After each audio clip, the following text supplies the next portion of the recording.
Ineta dihadapkan pada sang eksekutor. Aduh, apa sih?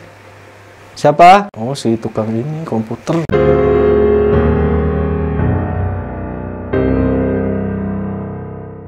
Hello guys, welcome to my channel. Gimana kabar kalian semua? Sehat? Sip, mantap.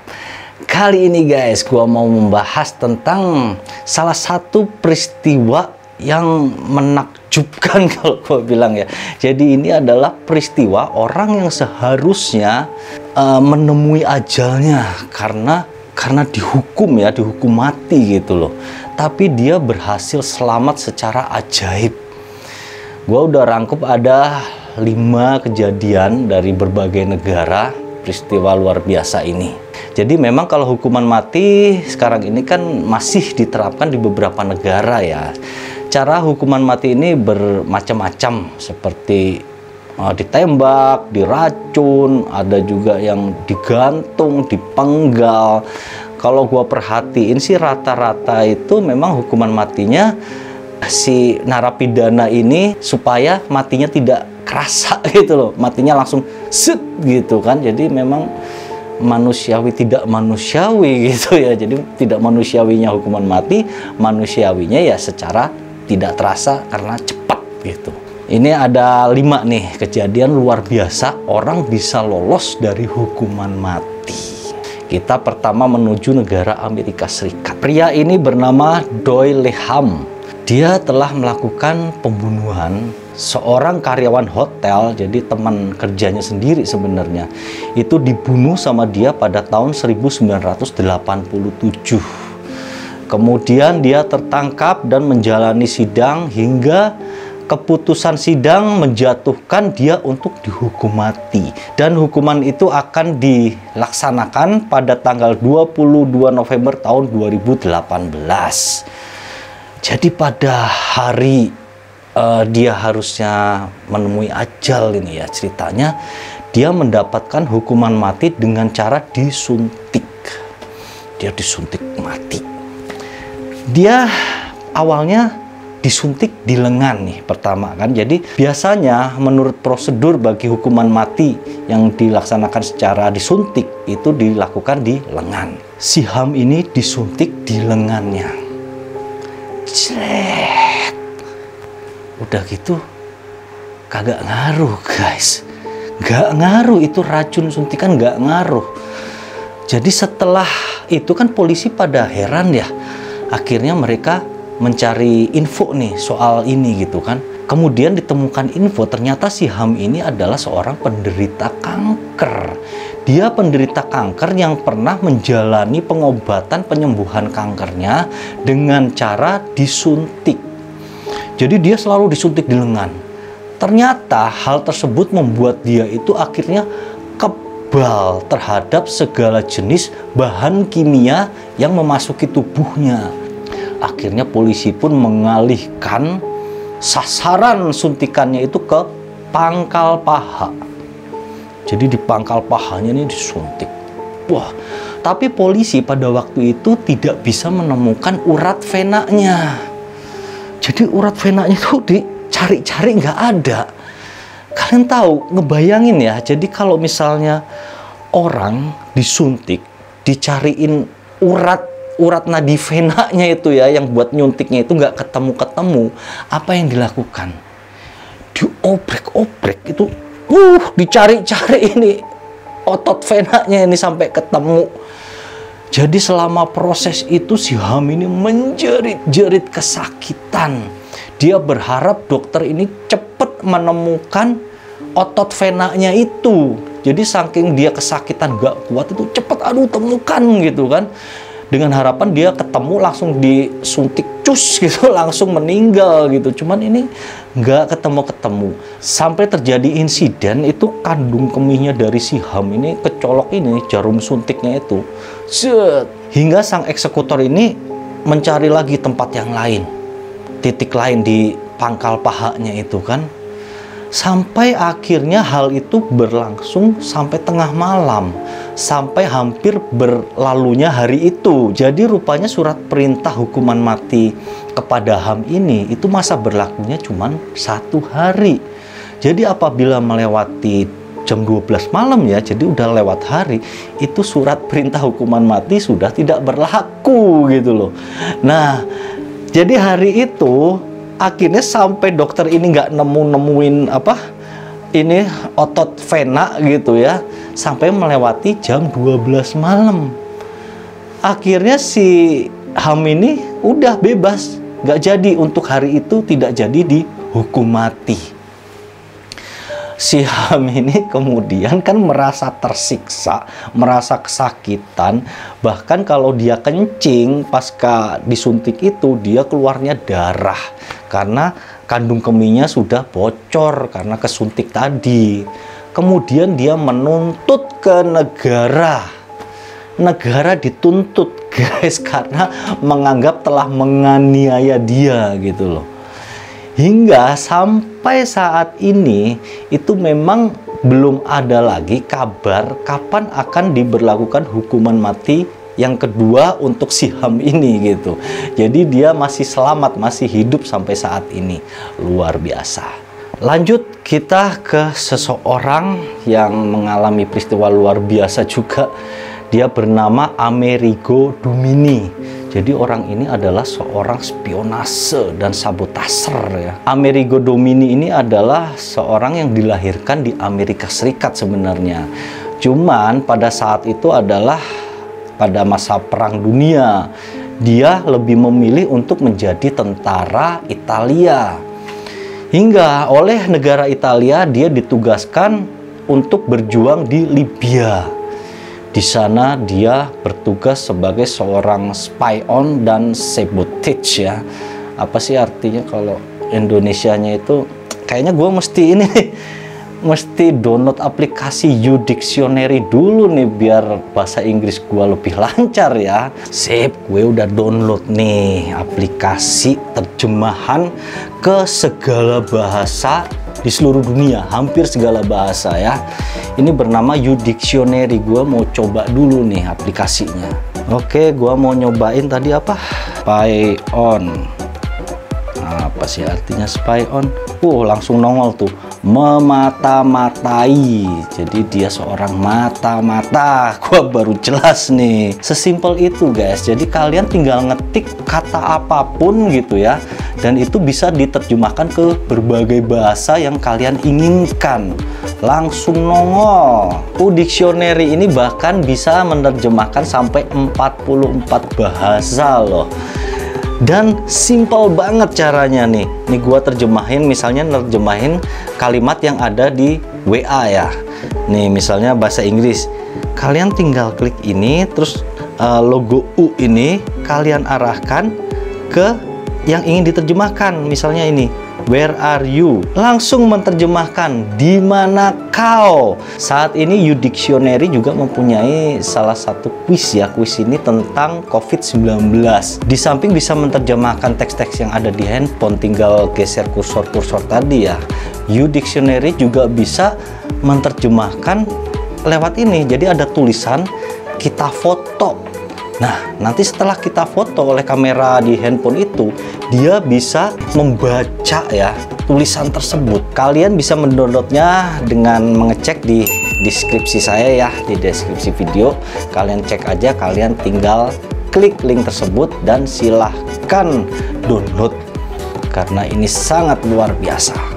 Oke, kita kembali ke video. Lanjut. Kemudian pada tahun 1941, pasukan Italia yang berada di Libya ini ditarik oleh negara Italia. Akan tetapi Amerigo Dumini ini punya tugas yang berbeda dengan yang lainnya ya di perang kali ini.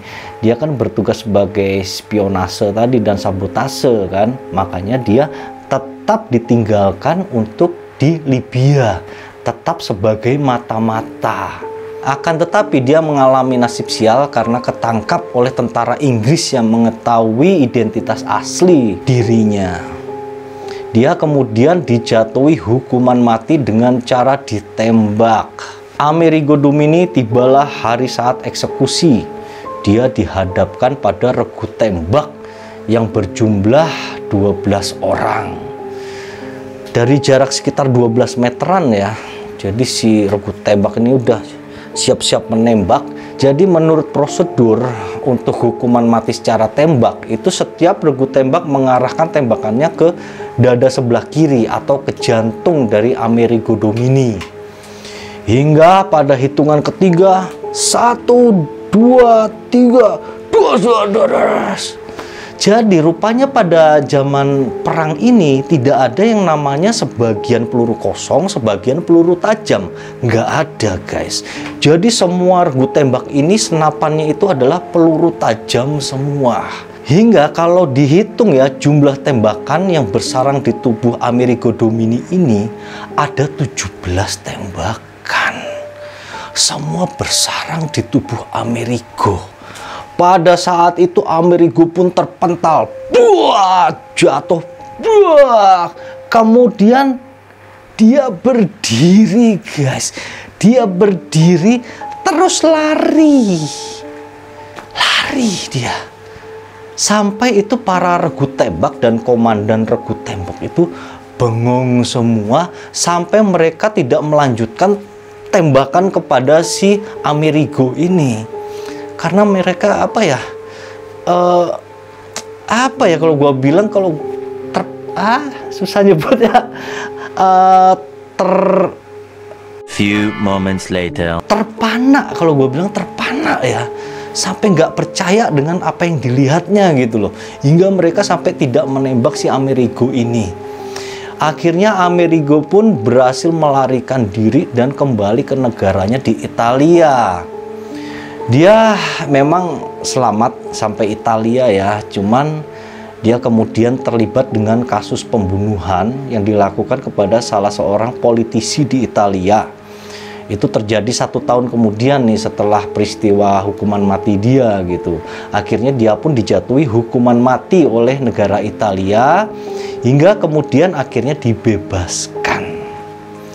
Kisah yang luar biasa, tidak masuk akal, tapi ada terjadi gitu oleh Amerigo Domini. Dari kisah Amerigo Domini kita terbang ke negara Suriah. Kita menemui satu kelompok yang bernama.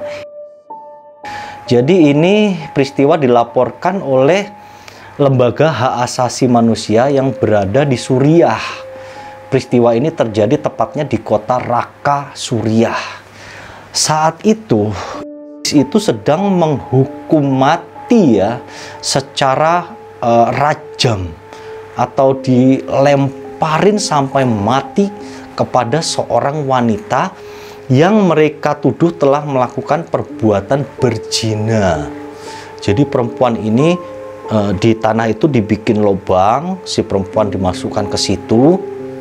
Dari atas pasukan itu melempari wanita ini sampai ke meninggal. Itu hukumannya. Jadi mereka lemparin, bludak. Itu perempuan yang tadinya berdiri gitu kan, sampai wah bludak begini-begini sampai ke jatuh, akhirnya tersungkur tidak bergerak. Batu yang buat dilemparin tuh gede-gede gitu, guys. Wah, bludak kebayang kan, harus sampai mati itu hukumannya. Setelah itu kan diawasi oleh hakim syariah ya, dari pihak itu ada yang dia itu melihat bahwa hukuman ini berjalan dengan benar menurut agama atau tidak gitu loh. Jadi setelah itu dia suruh berhenti nih melempar karena si cewek udah nggak karu-karu, udah dua arah di mana-mana dan sudah tidak bergerak gitu. Stop katanya. Setelah si hakim syariah ini bilang stop, tiba-tiba si wanita itu berdiri dengan tegap, kemudian dia ini melewati lubang tadi ya, naik ke atas, kemudian lari. Itu pada melongo semua tentara, hakim syariah juga pada melongo. Sampai ada salah satu tentara sudah langsung mengangkat senjata mau menembak itu wanita yang sedang lari itu kan. Pada saat itu hakim syariah langsung bilang, stop, jangan ditembak, jangan lakukan. Jadi hakim syariah ini menganggap bahwa kita sudah melakukan hukuman mati kepada wanita itu. Kita sudah menjalankan dengan benar. Akan tetapi wanita itu dapat berdiri dan berlari karena kehendak Sang Maha Kuasa yang tidak menginginkan kematian wanita itu hari ini. Jadi dia menganggap bahwa Tuhan telah membebaskan wanita itu. Tuhan tidak ingin wanita itu meninggal pada hari itu. Seperti itu. Luar biasa. Dan hakim syariah juga bilang bahwa biarlah dia lari karena ini akan memberikan kesempatan yang kedua baginya untuk bertobat dari dosa-dosanya. Dari Syria kita terbang menuju negara Inggris. Peristiwa ajaib ini ya terjadi pada tahun 1264 kepada seorang wanita. Wanita ini bernama Ineta de Balsam ya. Pada saat itu Ineta dituduh telah menyembunyikan gembong pencuri. Dia menyembunyikan di dalam rumahnya. Rupanya perbuatan dari Ineta de Balsam ini dalam menyembunyikan gembong pencuri itu ada yang mengetahui. Hingga orang itu melaporkan kepada pihak hukum di Inggris. Kemudian Ineta de Balsam pun diseret dari rumahnya, diadili, kemudian dijatuhi hukuman mati dengan cara digantung. Kemudian hukuman pun dijalankan 3 hari setelah peristiwa penangkapan dia. Dia dihadapkan pada seorang algojo yang bersiap untuk menendang kursinya. Jadi kan dia biasanya kalau zaman dulu itu kan di atas satu benda, biasanya kursi gitu ya. Si para terpidana ini biasanya berdiri di atas satu benda, sedangkan lehernya telah disiapkan ikatan tali gitu ya. Jadi benda yang di bawah kakinya ini ditendang, kemudian dia ngegantung seperti itu. Si Balsam ini, cewek ini disiapkan seperti itu posisinya. Hingga pada tepat jam 9 pagi, kursi atau benda yang berada di bawah kaki dari Ineta ini yang menyangga badannya itu ditendang oleh sang algojo. Jebret! Hingga Ineta de Balsam pun langsung ngegantung. Itu tali dengan erat langsung mengikat tenggorokannya dan menghalangi lubang pernapasan dia. Umumnya itu kalau terpidana gantung gitu ya, itu biasanya sekitar 9, 8, 10 detik itu sudah meninggal. Umumnya seperti itu. Dan si Ineta de Balsam ini kemudian dibiarkan menggantung sampai keesokan harinya atau 24 jam. Jadi jam 9 pagi keesokan harinya ya, dicek oleh dokter dari pihak kepolisian gitu ya, si badan dari Ineta ini diturunkan dari tiang gantungan, dibuka talinya, si Ineta de Balsam masih hidup guys. Dia masih hidup setelah digantung selama 24 jam. Ternyata pihak kedokteran ya pada zaman itu menduga bahwa si Ineta ini mengalami osifikasi pada lehernya. Jadi osifikasi itu adalah pembentukan tulang pada organ tubuh gitu loh. Jadi pengerasan bagian tertentu pada organ tubuh. Dan osifikasi ini terjadi pada Ineta di tenggorokannya. Hingga karena pengerasan akibat osifikasi di tenggorokannya ini, tali itu menjerat tapi tertahan karena tulang itu tadi. Hingga lubang pernapasannya tidak tertutup. Jadi selama 24 jam si Ineta ini digantung gitu ya, tapi masih bisa napas seperti biasa gitu. Kemudian kita lanjut kepada peristiwa ajaib yang kelima. Kita menuju ke daratan Rusia. Peristiwa ini menimpa kepada seorang remaja berumur 16 tahun yang bernama Konstantin Fekstitov. Rada susah namanya. Jadi ceritanya, pada masa itu Nazi sedang zamannya menduduki wilayah Rusia. Mereka menguasai sebagian wilayah Rusia. Dan wilayah itu adalah tempat dari tinggalnya si Konstantin ini. Si Konstantin pada umur 16 tahun, dia sudah dijadikan atau sudah bergabung dengan militer Rusia. Dia ditugaskan sebagai seorang mata-mata. Pada saat itu Konstantin ini mengalami apes ya. Jadi dia sudah menjalani mata-mata ini selama hampir 1 tahun. Di hari itu pada bulan Desember dia mengalami apesnya. Dia tertangkap oleh pasukan Nazi. Hingga oleh pasukan Nazi dia langsung digiring ke satu padang luas gitu ya. Langsung dia didudukkan dengan tangan terikat ke belakang.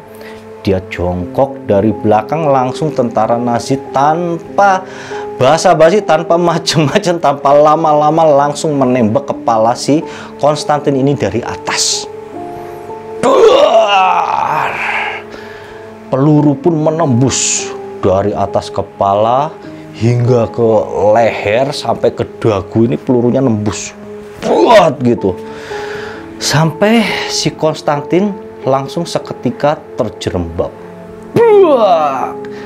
Kalian tahu nggak guys?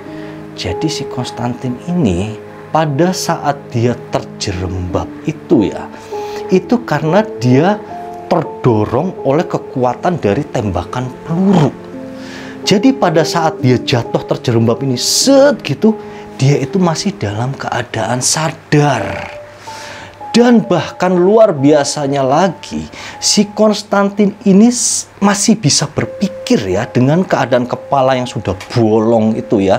Dia masih berpikir untuk berpura-pura mati gitu loh. Berarti kan otaknya udah bolong, ketembak sampai tembus, tapi dia masih bisa berpikir. Dia jatuh, bluk, langsung jelek, diem, pura-pura mati. Dan oonnya lagi, orang Nazi biasanya kalau zaman perang kan ada tembakan memastikan gitu ya. Duar ditembak kedua, ketiga untuk memastikan orang itu telah meninggal gitu loh. Tapi tentara Nazi pada saat itu tidak melakukan itu. Jadi cukup sekali tembak di kepala Konstantin ini. Setelah itu tentara Nazi pun langsung menguburkan mayat dari Konstantin ini kan, kubur set gitu. Kemudian itu berlangsung sampai keesokan harinya. Konstantin tidak hanya selamat dari ditembak sampai tembus kepala, tapi dia juga selamat selama sehari semalam dari peristiwa dia dikubur. Dia udah dikubur masih bisa napas. Gimana caranya gitu loh. Kalau bukan keajaiban dari Tuhan, kekuatan Tuhan, ini nggak mungkin guys gitu ya. Dia udah dikubur kan udah lumpur ya, pasti tanah lumpur segala macam kan, nggak bisa napas. Dia bisa bertahan sampai dia ngorek-ngorek itu tanah yang ada di atasnya. Dia lihat sekelilingnya udah sepi, dia pun lari hingga bebas hidup dan sembuh, sehat lagi. Luar biasa ini kisah Konstantin dari Rusia ini ya. Dan menurut gua semua ya, lima-limanya ini sungguh luar biasa. Tidak masuk akal, tidak bisa diterima dengan akal sehat. Ini benar-benar adalah campur tangan dari Sang Maha Esa. Demikian guys kisah hari ini, keajaiban ini. Semoga dapat mengisi hari kalian saja. Terima kasih atas perhatiannya. Thank you and see you.